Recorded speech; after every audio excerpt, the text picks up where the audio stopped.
आपके प्रति 2 साल में 3 साल में ऐसा माहौल हो जाएगा कि आप 2005 में जेल भरने की बात करें, भले हम सब जेल में चले जाएं, लेकिन हमारे पीछे हल्ला करने वाले, सरकार को हैरान परेशान करने वाले लोग बहुत होंगे। तो सरकार सरेंडर भी कर देगी। इसमें कोई बड़ी ये वैट का तो उदाहरण हमारे सामने है ना। जितनी तेज जागृति फैली वैट के बारे में, उतना ही जल्दी सरकार ने सरेंडर किया। ये तो आप सब जानते हैं ना, ये तो 2-4 महीने पुरानी बात है, ज्यादा पुरानी। एक एक मुख्यमंत्री ऐसे बोलता था कि सवाल ही नहीं उठता कि मैं वैट लागू ना करूं। ये छत्तीसगढ़ वाले बताएंगे कि दिग्विजय सिंह और ये अजीत जोगी फूंकार मार मार के कहते थे कैसे हो सकता है कि वैट लागू ना हो। नरेंद्र मोदी बोलता था कि मैं कैसे छोड़ दूंगा वैट नहीं हो। अभी सबकी हवा निकल गई कि नहीं। फाइनेंस मिनिस्टर ने एक दिन कहा, डेट डिक्लेयर कर दिया था दिग्विजय सिंह ने कि मैं तो इसी दिन से कर ही दूंगा, भले कुछ भी हो जाए, सरकार रहे न रहे, मेरा शासन रहे न रहे। इतनी बड़ी बड़ी बातें करने वाले चीफ मिनिस्टर सबकी हवा निकल गई, क्योंकि पार्लियामेंट में रिपोर्ट आ गई। वो रिपोर्ट ये आ गई कि भाई वैट लागू करेंगे तो क्या है। तो आईबी ने बता दिया कि आप जिंदगी भर के लिए भूल जाइए कि आप दोबारा कभी सत्ता में आ सकेंगे। बीजेपी वालों को इतना डर लगा, नरेंद्र मोदी को ऑर्डर हो गया, उनको ऑर्डर हो गया कि नहीं करना, बस नहीं करना, तो चुप बैठे।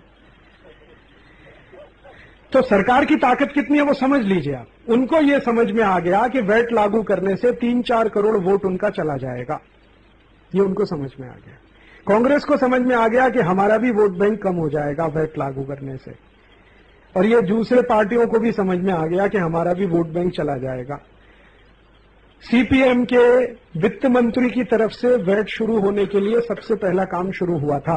असीम दास गुप्ता वही कमेटी का चेयरमैन है। वैट लगाने वाली जो कमेटी है, वैट कानून बनाने वाली जो असीम दास गुप्ता है, वो सीपीएम का है। उसी ने सबसे पहले बोला कि मैं नहीं कर सकता मेरे स्टेट में, क्योंकि हम तो पूरे ही उलट जाएंगे अगर हमने ये किया। तो जितनी तेजी से ये हुआ, उससे पता चलता है कि सरकार कितनी कमजोर है। और अगर आप दूसरे कानून के बारे में अगर इतनी ही तेजी से जानकारी फैला सकें तो दूसरे कानून भी विड्रॉ कर लेगी सरकार। ऐसा नहीं है कि वो नहीं करेंगे। उनको बस ये हो जाना चाहिए कि ये वोट अब गया हमारे हाथ से। कितनी भी वर्ल्ड बैंक का प्रेशर, वैट के लिए तो सबसे ज्यादा प्रेशर वर्ल्ड बैंक का है ना, आईएमएफ का है। आईएमएफ वर्ल्ड बैंक का प्रेशर एक तरफ रखा रह गया और भारत की संसद ने बोल दिया कि जी हम नहीं कर सकते। अभी आईएमएफ ने क्या कर लिया या वर्ल्ड बैंक ने क्या कर लिया। कल को इतना ही प्रेशर डब्ल्यूटीओ के लिए हो जाए तो डब्ल्यूटीओ क्या कर लेगा या अमेरिका क्या कर लेगा। ये तो प्रेशर की बात है, और प्रेशर बनाने का सबसे सरल तरीका है माहिती का ज्यादा से ज्यादा लोगों तक पहुंचाना। वैट के बारे में जितनी तेजी से माहिती पिछले 6 महीने में भारत में पहुंची है, उतनी तेजी से माहिती किसी भी कानून के बारे में पहुंच जाए, वो कानून हट जाएगा इस देश में, कहीं से भी पहुंच जाए।